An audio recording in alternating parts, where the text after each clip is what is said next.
Hello दोस्तों, नमस्कार। कैसे हैं आप? हमें उम्मीद है आप अच्छे और स्वस्थ होंगे। मित्रों, आज मैं आपको संविधान के भाग बताने जा रहा हूं और सभी लोग जुड़ जाइए। बहुत ही महत्वपूर्ण भाग है, हर परीक्षा में आता है मित्रों, तो आप सभी लोग जुड़ जाइए। चलिए शुरू करते हैं। सबसे पहला प्रश्न है, भारतीय संविधान में कितने भाग हैं? तो आपको पता होगा कि भारतीय संविधान में 22 भाग हैं। आपको भूलना बिल्कुल नहीं है, इस बात को ध्यान रखना है। भागों के मामले में कोई कन्फ्यूजन नहीं होना चाहिए। संविधान के किस भाग में ग्राम पंचायतों का, यहाँ पे आप देख सकते हैं, किसको समझना है हमको, ग्राम पंचायतों की स्थापना की बात कही गई है। तो भाग 4 में ग्राम पंचायतों के स्थापना की बात कहाँ कही गई है, किस भाग में कही गई है? तो यह आपको याद रखना है, भाग 4 में कही गई है। अगला है, संविधान के किस भाग में अस्थायी, संक्रमणकालीन और विशेष उपबंधों का प्रावधान किया गया है? तो इस बातों को ध्यान रखना, अस्थायी, संक्रमणकालीन और विशेष उपबंधों का स्थान जो प्रावधान किया गया है वो किस भाग में किया गया है? तो भाग 21 में किया गया है। ये भी आपको याद रखना है।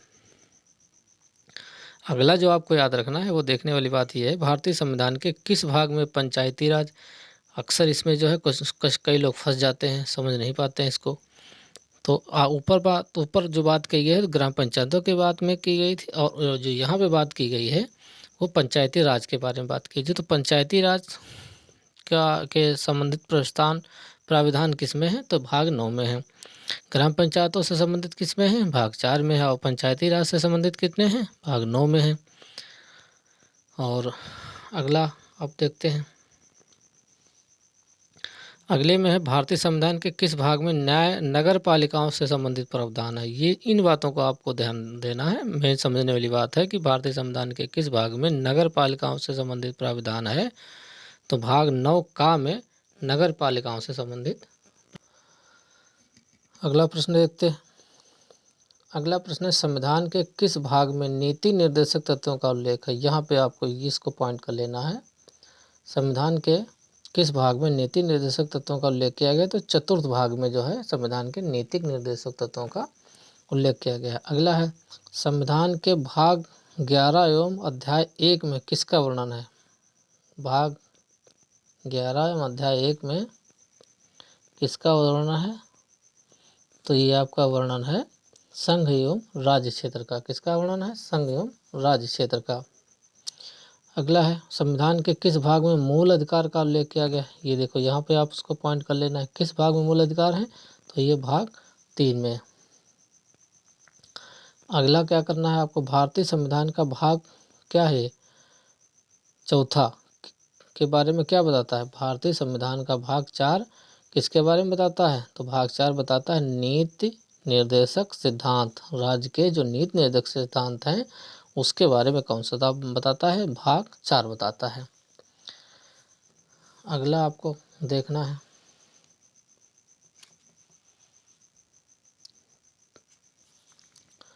अगला देखना है, संघीय कार्यपालिका की व्याख्या संविधान के किस भाग में है? तो संघीय कार्यपालिका की व्याख्या संविधान के किस भाग में है? तो भाग 5 में है। किसकी व्याख्या है संघीय कार्यपालिका की? भाग 5 में है। और अगला है, संविधान के किस भाग में नागरिकता का उल्लेख है? ये वाला भाग नागरिकता का उल्लेख भाग किसमें? भाग 2 में। संविधान का, भारतीय संविधान भाग 16 अनुच्छेद 330 से 342 से संबंधित है। लोकसभा में अनुसूचित जात, अनुसूचित जनजाति के आरक्षण तथा अंगल भारतीय समुदायों का प्रतिनिधित्व। तो ये आपको याद रखना है। अच्छा, आगे आपको थोड़ा सा देखना यह है कि कौन सा अनुच्छेद किस भाग में कहाँ तक चलता है, तो ये थोड़ा सा आपको समझना है। चलिए समझते हैं इसको।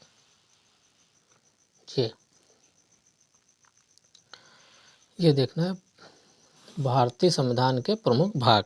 भारतीय संविधान के प्रमुख भाग, तो पहला भाग 1 में क्या है? संघ एवं उसके राज्य क्षेत्र। यह अनुच्छेद 1 से 4 तक चलना है। जो संघ एवं राज्य क्षेत्र है वो भाग 1 में है और अनुच्छेद 1 से 4 तक ये है। नागरिकता जो है 5 से 6 अनुच्छेद तक चलती है। 5 से 11 अनुच्छेद तक चलती है। जो नागरिकता है 5 से 11 तक चलती है। मौलिक अधिकार 12 से 35 अनुच्छेद जो है, मौलिक अधिकार 12 से 35 चलते हैं। नीति निर्देशक 36 से 51 चलते हैं। और जो मूल कर्तव्य है अनुच्छेद 51 कामें हैं। और उसके बाद संघ 52 से 151, राज्य 152 से 237 तक चलता है। अब आगे चलते हैं। राज्य के बाद संघ एवं क्षेत्र 239 से 242 तक। संघ और राज्यों के बीच संबंध अनुच्छेद 245 से 263 तक। संघ एवं राज्यों के अधीन सेवाएं, संघ एवं राज्यों के अधीन सेवाएं अनुच्छेद 308 से 323 तक। निर्वाचन 324 से 229 तक। राजभाषा अनुच्छेद 343 से 351 तक। आपात उपबंध 252 से 360 तक। अनुच्छेद जो है आपात उपबंध 352 से 360 तक। संविधान संशोधन 368। अच्छा, कुछ चीज़ें आपको मित्रों इसमें हमको बताने जा रहे हैं, इस पर आपको ध्यान रखना है। सबसे पहला क्या ध्यान रखना है, संविधान संशोधन ये वाला। दूसरा आपात उपबंध। तीसरा राजभाषा। चौथा निर्वाचन। और इसके बाद आप चले आइए कि इसको याद रखना है आपको, ज़्यादातर जो अक्सर पूछे जाते हैं उसके बारे में बता रहा हूँ आपको। एक तो मूल कर्तव्य, नीति निर्देशक, मौलिक अधिकार और नागरिकता। नागरिकता का उल्लेख भाग 2 में है, मौलिक अधिकार का भाग 3 में, नीति निर्देशक भाग 4 में, और भाग 4 का जो है ये मूल कर्तव्य का है। और निर्वाचन जो है आपका भाग 15 में, राजभाषा भाग 17 में, आपात उपबंध भाग 18 में, और संविधान जो संशोधन है अनुच्छेद 68। ये मुख्य चीज़ें हैं जो मित्रों आपको याद रखना है, और हमें उम्मीद है आप याद रखेंगे। एक दो बार इसको आप पढ़ लेंगे तो मित्रों मुझे पूरी उम्मीद है कि आप नहीं भूलेंगे। मेरे चैनल को लाइक और सब्सक्राइब अवश्य कर लें मित्रों, और एक लाइक अवश्य करें। नमस्कार।